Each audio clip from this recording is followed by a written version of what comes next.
Сәлем достар, сіздермен бірге Олжас Менғали. Шахматшылар көп отырады, соған байланысты олар омыртқаға өте көп жаттығулар жасау керек. Ең бірінші сөз бұл жерде ол жасау. Жасау деген сөз күнделікті тұрақты түрде күн тәртібіне енгізесіздер, жасайсыздар. Жасамасаңыздар ешқандай нәтиже шықпайды. Омыртқаға байланысты мәселелерді айтатыным, біріншіден, ол артық салмақты азайтуға тырысыңыздар. Өйткені артық салмақ бүкіл күшті төмен түсіретте, соған байланысты сіздің омыртқаңыздың кеуде жағына және бел жағына өте үлкен жүк түседі. Ол біріншіден. Мен сіздерге бұрынғы видеоларда айтқандай, біздің омыртқамызды екі жақтан ұстайды. Бірінші, мына жердегі бұлшықеттер ұстайды, мына іштің бұлшықеттері ұстайды. Екіншісі, мына тікелей арқаның бұлшықеттері омыртқаны ұстайды. Менің бұрынғы видеоларымды қайталамай қояйын. Бүгін басқа өзімнің жасап жүрген жаттығуларымды көрсетейін.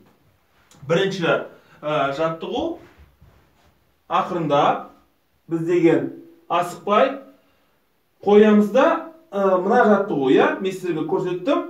Бұл деген мына неге үстіңгі жаққа әсер етеді, ал мына жаттығу бізде ол астыңғы нәрсесіне әсер етеді. Енді көрсететін нәрсе ол бұлай жаттығу жасайсыздар. Ақырындап, асықпай, байыппенен бұны жасау керек. Өйткені егер де жұлқитын болсаңыздар, сіздер қатты өкінесіздер, өйткені омыртқаға тікелей әсері болады.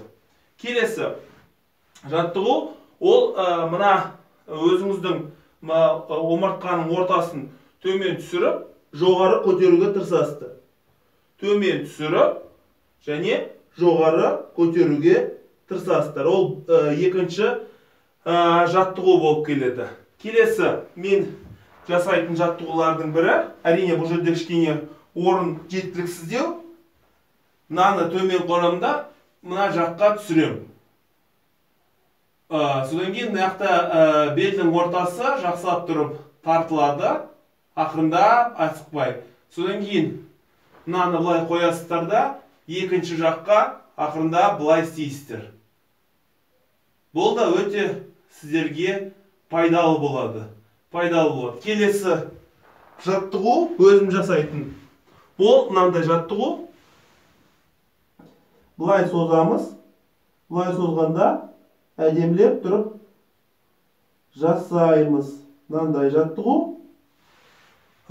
Келесі жаттығу ол мынандай.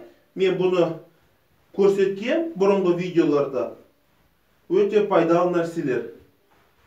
Міне осындай жаттығуларды күнделікті түрде жасау керек. Күн тәртібіне енгізесіздер, жасайсыздар. Сол кезде ғана өзіңіздің бел жақтағы бұлшықеттеріңізді недесіздер және кеуде жақтағы бұлшықеттердің бәрін қатайтасыздар. Тағы да бір ескертем, жаттығу жасарда міндетті түрде бірінші жаттығу жасайсыздар, қатайтасыздар бұлшықеттерді, содан кейін оны созасыздар.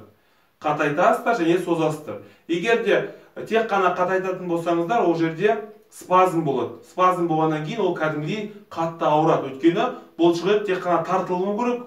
Бұлшықеттің бір ерекшелігі бар. Егер де ол сіз оны қатайта беретін болсаңыз, оның көлемі қысқара береді. Көлемі қысқарған кезде ол сіздерге недеді. Ал егер де сіз оны тартатын болсаңыз, ол кәдімгідей созылады. Міне осындай нәрселер. Каналдағы видео ұнайтын болса лайк басыңыздар, каналға жазылыңыздар, сұрақтарыңызды осы қойыңыздар.